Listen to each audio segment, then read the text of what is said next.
Nomadic.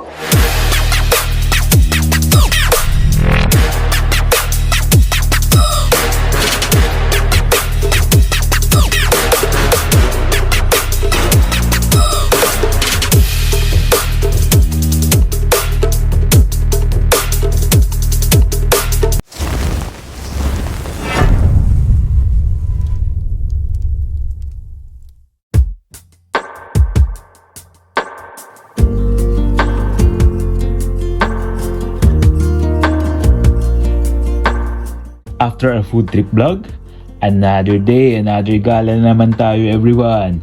Let's time travel pabalik sa nakaraan sa City of Vigan. It's not my first time here pero this is our first vlog for Ilocos Sur. I am your nomadic one at tara samahan nyo ko in our vlog 5 for our biyahe with me in the Philippines 2025.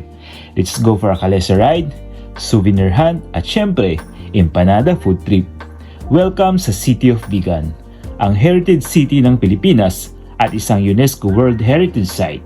Isa ito sa pinaka-preserved na Spanish colonial town sa Asia na may halo ng Filipino, Chinese at European architecture, cobblestone streets, kalesa rides at mga ancestral homes sa Calle Crisologo. Parang isang lakad pabalik sa nakaraan. This is Vigan, Ilocos Sur. Nomadic.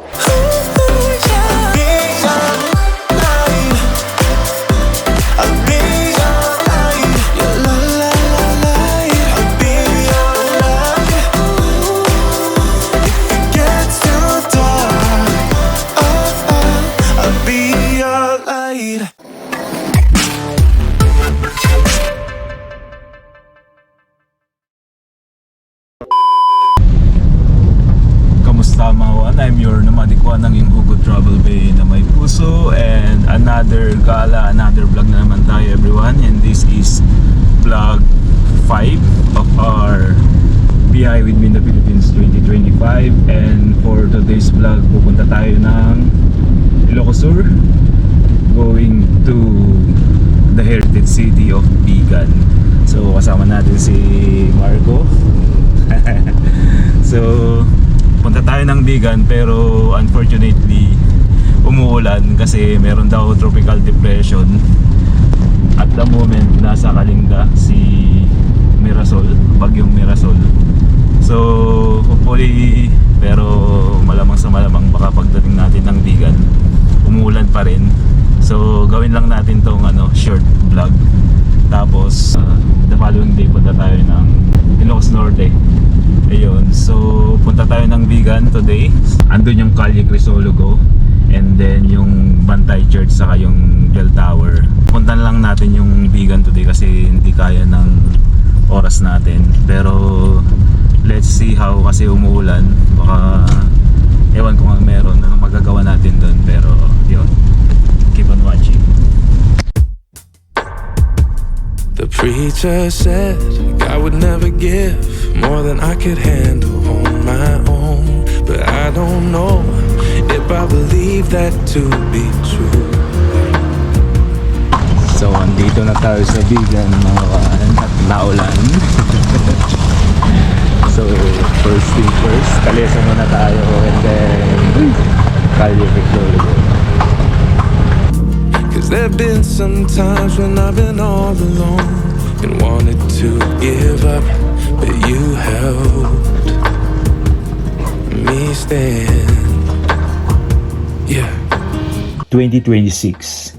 Ito ang taon na pipiliin kong mamuhay ng dahan-dahan pero may direksyon. 2026 will be my year of abundance, slow mornings, peace of mind, dreams coming true, and financial breakthroughs.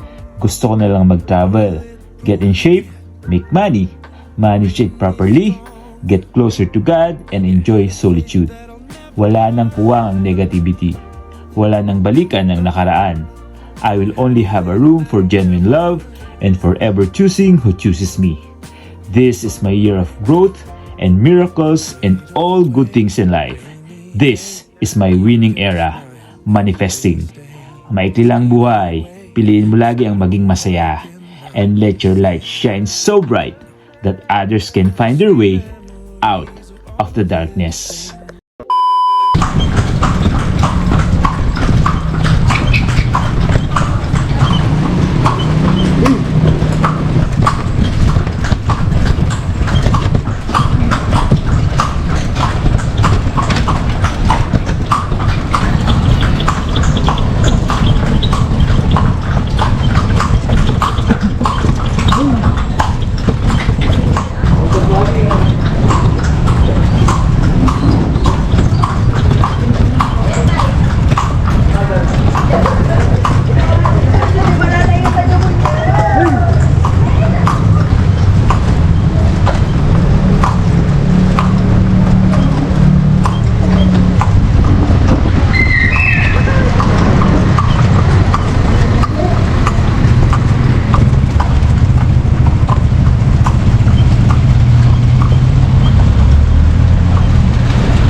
He used you, shined right through you in ways you will never know.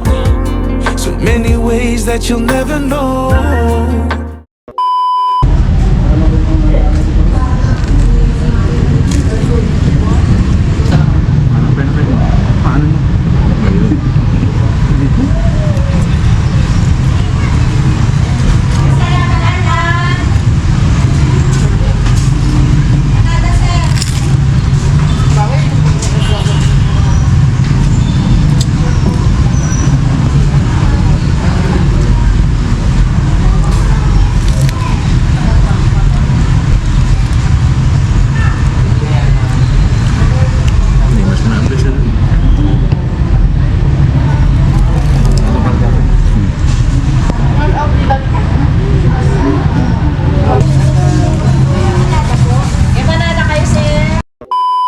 Mountain mover, bulletproof, yeah.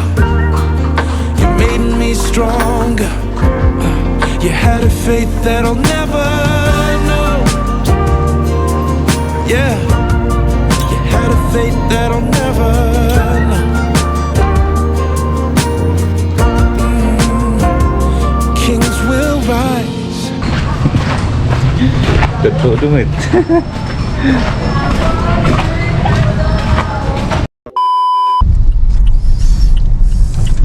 Yun, and that's our Ilocos Sur vegan entry mga wan. So tapusin na natin tong vlog natin kasi madilim na, baka hindi nyo na ako makita later. So yun yung entry natin for vegan Ilocos Sur, and this is my vlog 5 for BI with me in the Philippines 2025. So kung bago pa lang kayo sa channel ko, I'm your Namadikwan, ang yung hugot travel na may puso, and don't forget to subscribe and hit that notification bell para naman updated kayo sa mga future videos ko. So yun, vlog 6 na tayo for Ilocos Norte bukas. So see you on my next vlog mga wan.